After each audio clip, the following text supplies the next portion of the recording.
Hello everyone, I am Arena International Master and FIDE instructor Rishikesh Chavan. Welcome to my YouTube channel. In today's session of opening preparations, we are going to see the different variations of Pirc defense. So let's start. Pirc defense is similar to modern defense or robust defense. Robust defense is named after Austrian master Karl Robasch. The only difference between modern and Pirc is that in modern defense, black delays the development of the g8 knight. So black doesn't play knight f6 pretty soon. But in Pirc defense, we are going to play knight f6 very early in the game. So let's begin. e4, d6, d4, knight f6. So like I said, in Pirc we are going to develop the knight first. Knight c3. Now from this position, black has various replies. Black can continue with moves like c6. So this is known as Czech defense. Then he can even play e5. E5, its common deviations normally transposes into the Philidor defense. So for example, white continues with knight f3, and you can say this position has transposed into Philidor defense, where black will play moves like nb d7, etc.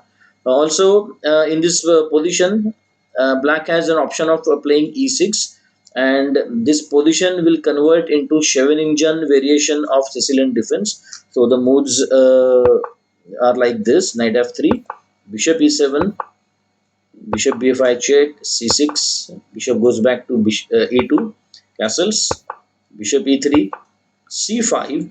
So of course, if it's Sicilian defense, then c5 has to be there.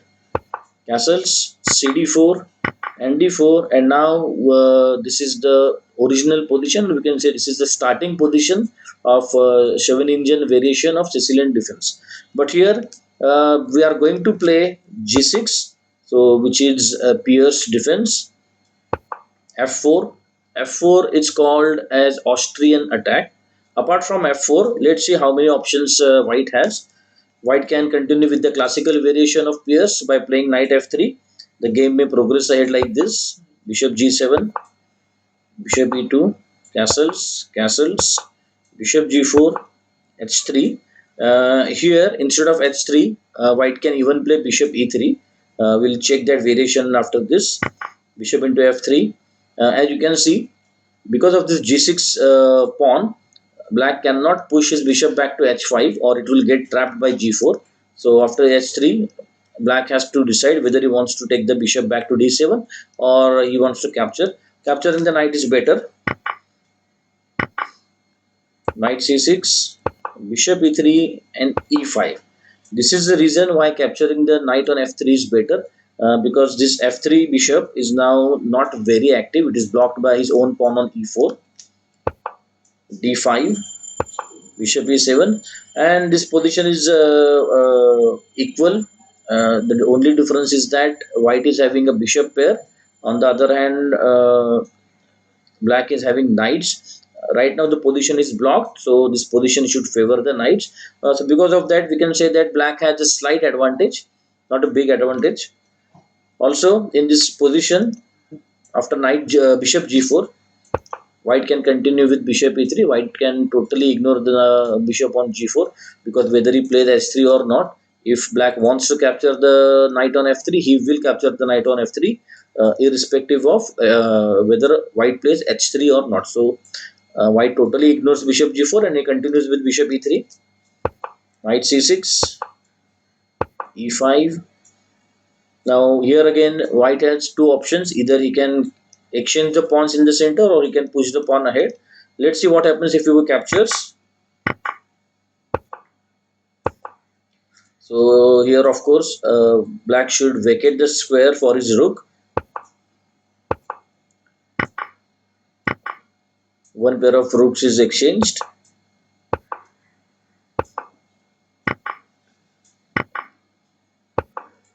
And pretty soon black will try to exchange the other rook as well. That way, once all these major pieces are gone, then black's minor pieces are slightly better placed than white, because first of all, these two bishops are not doing anything great because the position is blocked. Also, this knight on c3, it has no active square, so it has nowhere to go. Even if he goes to a4 and then tries coming to c5, it's of no use. So that way, black white pieces are bit passively placed. On the other hand, this block position favors knights, so knights can use this position well. So again, we can say this is slightly better than black, not a very big advantage. Also, after e5, instead of capturing the pawn, white can simply push the pawn ahead. He can play d5. So the game may progress like this. Yeah, this is a very clever move by black. Here, black should not exchange the bishop because though the cost-wise both the bishops are same, but value-wise black's bishop is more important because it is a good bishop. As you can see, all the black center pawns are on black square, and that way his white square bishop is a good bishop. On the other hand, white center pawns are on white square, and because of that, his white square bishop is a problem bishop, or it's a bad bishop. So if black exchanges the bishops over here, cost wise both the players are losing same number of points, but value wise black is losing a more valuable piece than whites. That is why it's a wise choice for black to take back the bishop. Rook d1. Now, normally, looking at the pawn structure or pawn chain, it looks wise for black to attack on this side of the board because the rule says that you need to attack in the direction of your pawn chain. But in Pirc defense, normally black attacks on the other side of the board, that is on the queen side. So he starts his attack with b5. So right now we can say it's a temporary sacrifice. For example, if white plays knight into pawn, then black will continue with knight into e4. He's getting his pawn back, and now once the e4 pawn is gone, d5 pawn will become a target. It will become a weak pawn. a3 to stop the b4 pawn push. a5, knight d3 again stopping the b5 pawn push. Queen b8, f3. Yeah, so once this e4 pawn is supported, now white can capture on b5 if permitted. Slowly black is opening the position on the queen side in the center, and he plays d5. Once black gets to play d5, he is all fine. So even in the Sicilian defense, if black plays d5, then black is fine.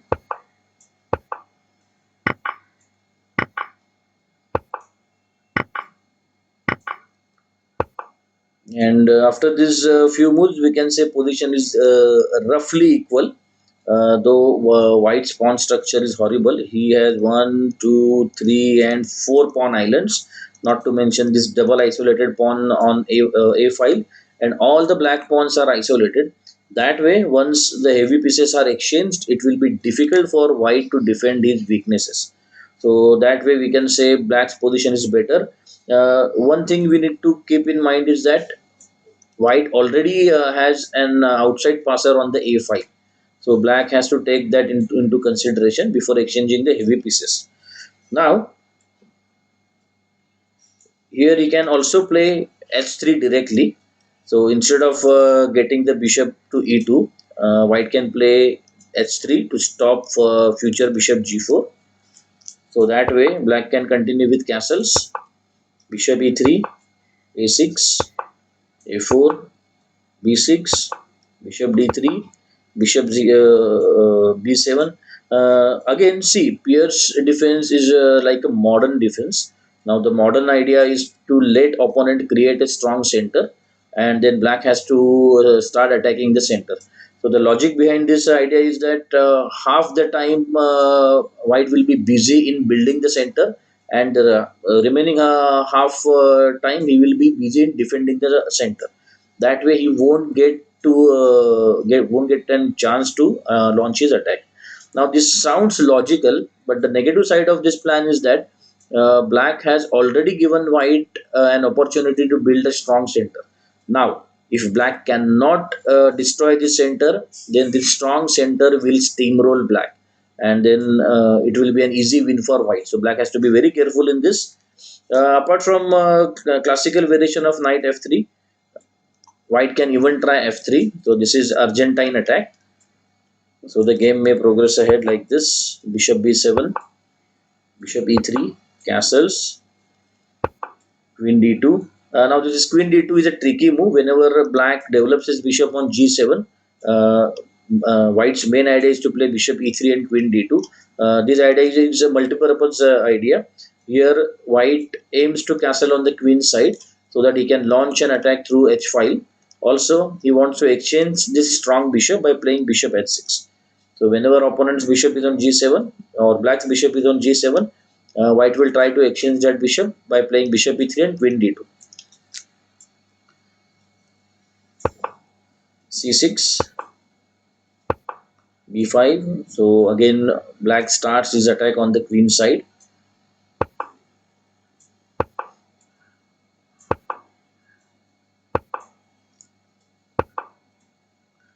Here white chooses to castle short because black has already started his attack on the queen side. So that way black's attack will reach the white's pieces very early, and because of that white doesn't want his king to be on the queen side.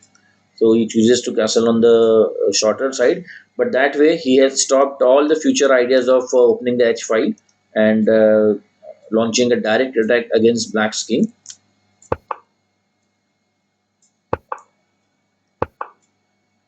Bishop d3, a6, and now the idea is to play, if here white plays d5, black can continue with c5.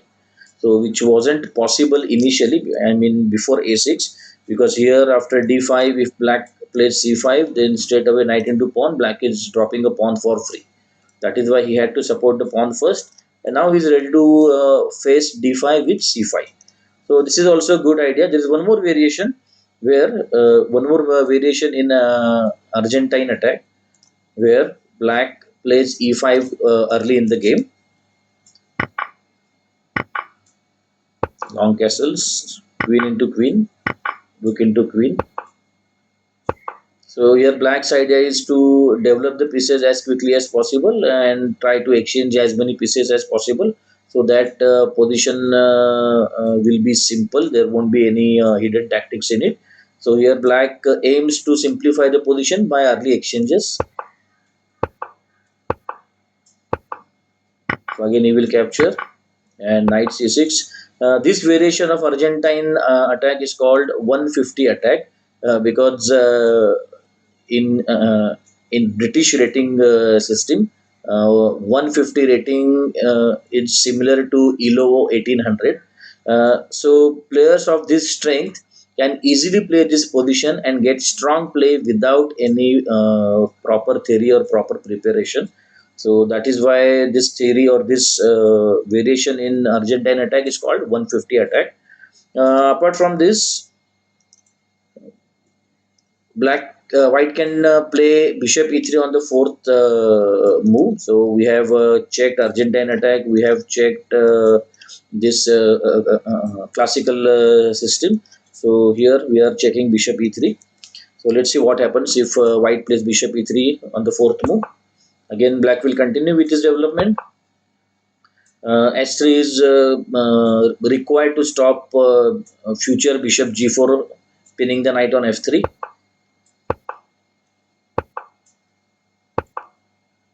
So here again black is trying to launch a direct attack on the queen side by playing b5. So that is why white played a4 to stop b5.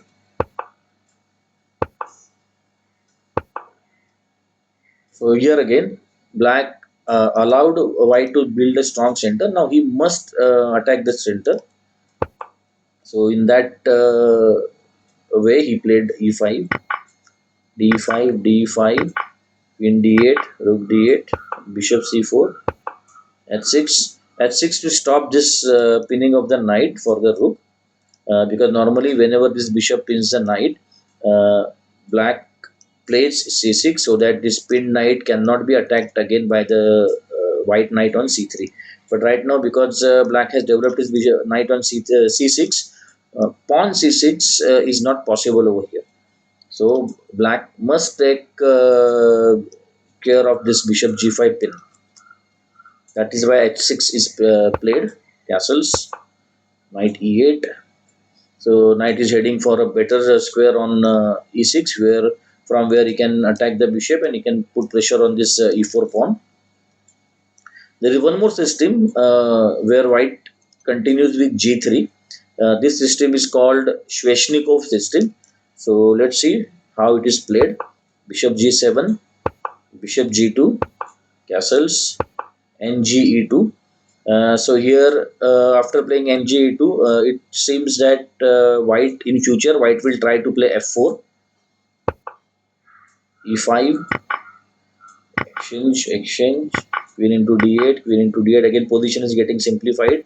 Bishop g5, and this is the position I was talking about in the previous variation, where this knight is pinned, and white is about to attack this knight by playing knight to d5. So here black must play c6. So in the previous example, in the previous variation, c6 wasn't possible because knight was already there on the c6 square.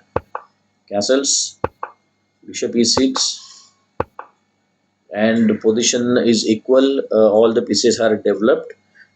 Even material wise, the minor pieces wise position is equal, and it will be a long game. Maybe this game will end in a draw. Let's move ahead. There is one more idea which white can use, which is bishop c4 directly. So bishop c4, bishop g7, and queen e2. So this idea is called as the Kholmov system. So here white is trying to push the pawn, e pawn, very early in the game, and he wants to disturb white's structure, black structure. Sorry, knight c6, e5, knight into pawn. Here white is sacrificing a pawn, and not only a pawn, he is sacrificing his queen for 3 minors. Forced rook g1. Now here, as you can see, black has a queen, and for that queen white has 3 minors. Now it depends on both the players who is using his material well. If white uses his 3 minors well, then white has a big advantage. White has the upper hand. And on the other hand, if black uses his queen well, then of course queen can give lot different types of double attacks and all. And because of that, white will have to play very carefully. Bishop h6, rook g8, long castles, c6. Now this position favors black because slowly he's getting his pieces out, and as you can see, even though he has 3 minors, these knights are not very useful because to attack these weaknesses, knight needs to be go near the pawns, and right now black is covering all these squares, so these knights cannot come near black's pieces, and that way they cannot be used for an attack. So right now the attack has to be done with bishops and rooks, and meanwhile he will develop his pieces quickly, and maybe he will try to create weaknesses in white's position, and he will try to utilize those weaknesses. So we can say that this position is slightly better for black. Then here, instead of e5, instead of e5 here, after knight c6, white can even try knight f3. Knight f3 looks more solid than e5. Bishop g4, bishop e3. Again, developing all the pieces. White's development is already almost complete. d5, knight e7. So again, similar looking position where black's pawn structure is moving towards the king side, and white's tiny pawn structure is moving towards the queen side. So that way, black should attack on the king side and white should attack on the queen side. But yeah, as we have already seen in the Pirc defense, black prefers to attack on the queen side by playing a6, b5, queen b8, etc. One more thing can be done over here. Instead of playing d5, white can exchange the pawns. So knight into pawn,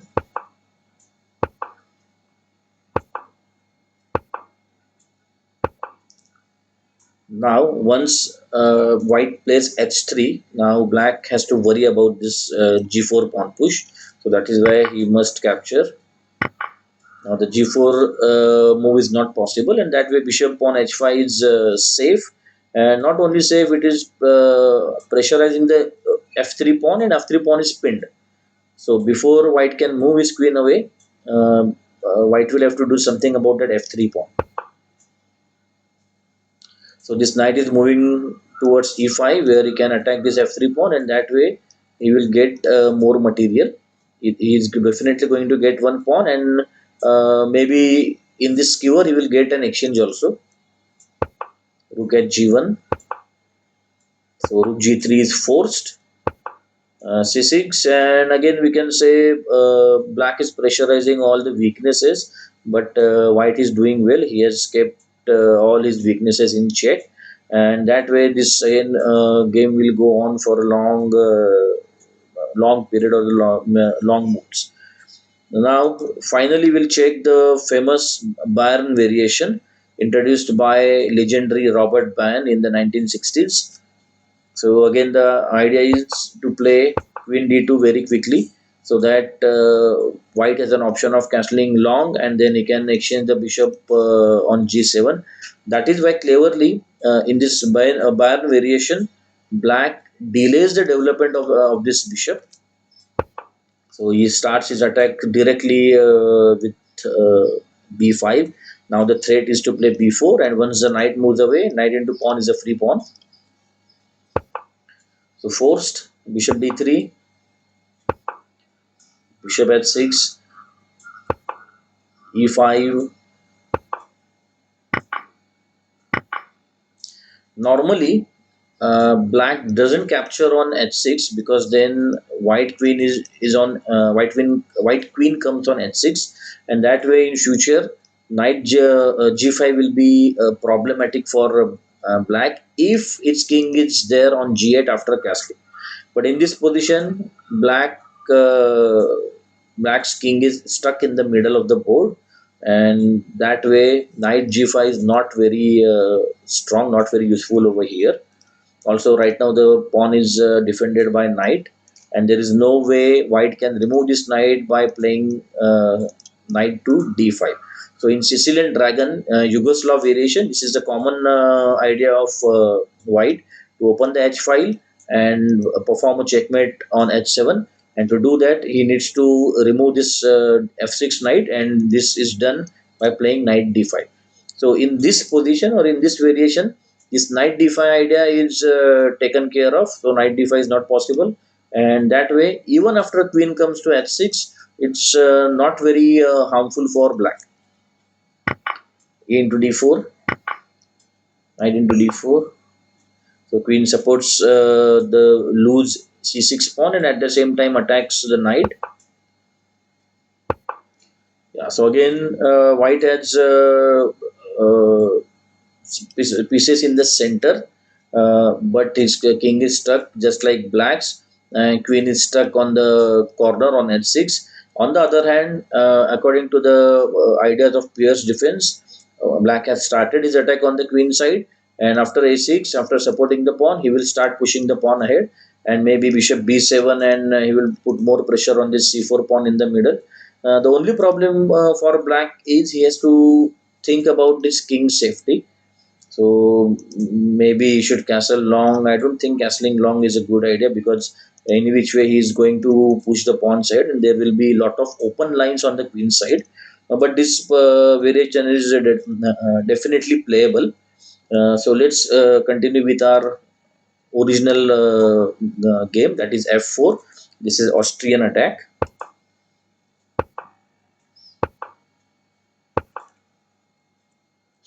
So both the players are developing their pieces. Yeah, and wisely, and black starts troubling the broad center which white has created.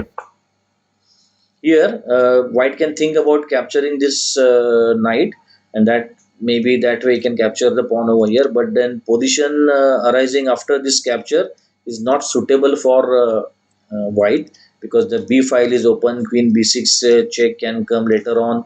Then this b2 pawn will be under pressure. So that is why black is safe from this bishop into a6 ideas.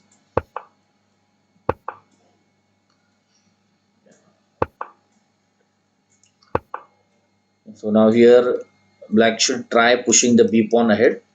Maybe he will think about sacrificing the b pawn also, because after b5, if white plays, sorry, knight into b5, then black gets that pawn back on this e4 square.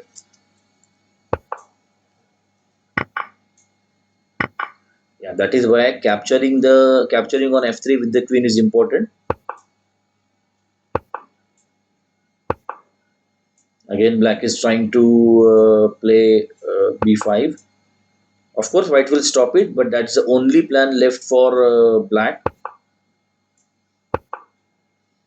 He can strike in the center by playing e6, but I don't think that will be a good idea, because white has two bishops, and then if the center is open, then it will be more beneficial for white rather than black.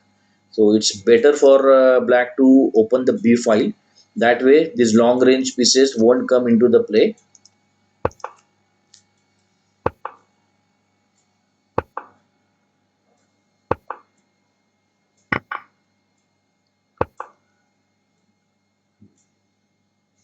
Here black can capture this pawn, but there will be a big hole on d5, and the knight can jump in this hole. Queen can come over here, so it will be a strong initiative for white. That is why black plays knight e6. By playing knight e6, he is not filling up the hole, but definitely in future he can think about locking this file by playing knight d4.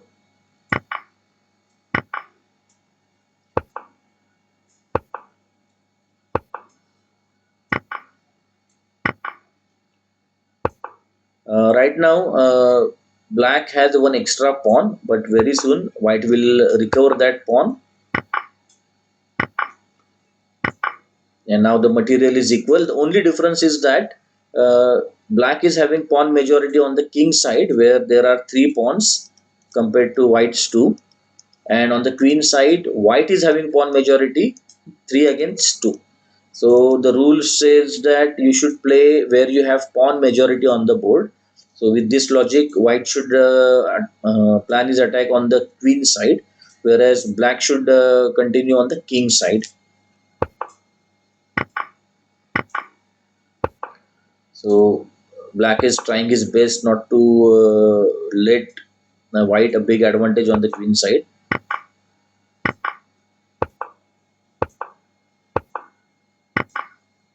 So once the pieces are exchanged, this game is heading towards a draw.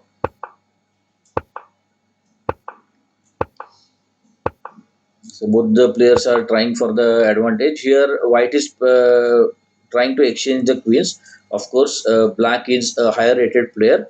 White is Maxim Vavulin, and black is Alexander Grishuk. So Vavulin is low rated player, having around 2400 rating, and of course Grishuk is way beyond 2700. So that is why here white wants to exchange the queen, so he can enter into a rook pawn ending. And rook pawn ending, of course, these are both the players are masters, and rook pawn ending is easier for them to handle, and that way white can score an easy win. So this game goes on for some time, and I guess right now the position is totally equal. But I guess Vavulin blundered later on, and Grishuk won this game. So I hope you enjoyed this variation. Pirc defense is a nice way to counter white's e4 plans, and it's a closed system where exchanges are not happening very early in the game. And we have discussed many important variations of Pirc defense. So I hope you enjoyed. Thank you very much, everyone.